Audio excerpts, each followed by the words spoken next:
ابھی تک نے علم کے پہلے کتنی رکھتے ہیں اور بعد میں کتنی رکھتے ہیں؟ فجر کی سنتیں کب پڑھنی چاہیے؟ سنو فجر کی سنتوں کے بارے میں۔ میرے رسول کریم سید عالم صلی اللہ تعالی علیہ وسلم سے ایک صحابی نے پوچھا تھا، حضور میری فجر کی سنتیں رہ گئیں یا رہ جاتی ہیں تو حکم کیا ہے؟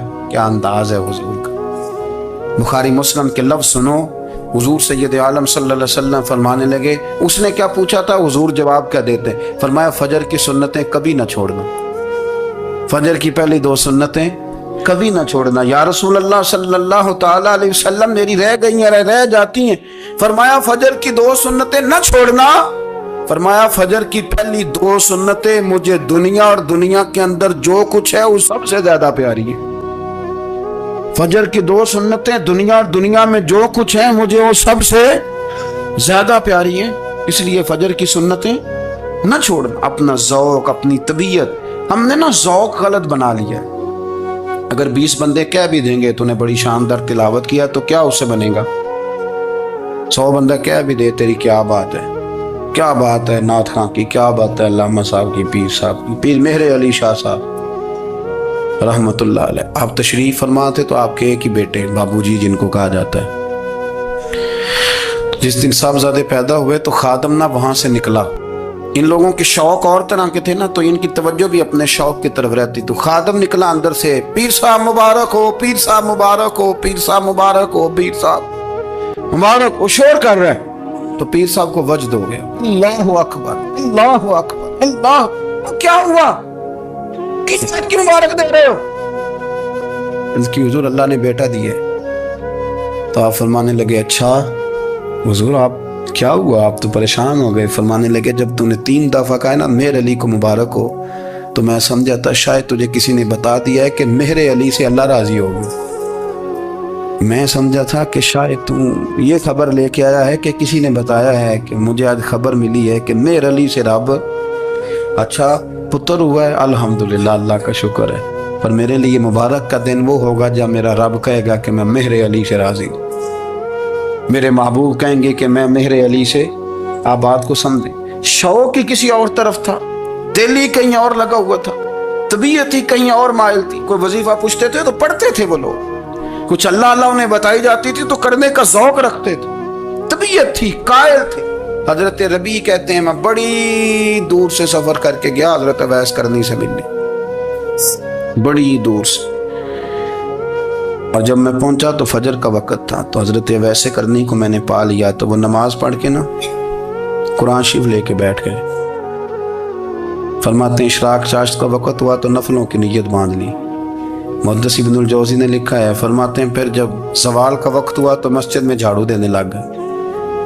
زور کی نماز پڑھ کے تو عصر کی تیاری تک وہ مسجد میں بیٹھے رہے۔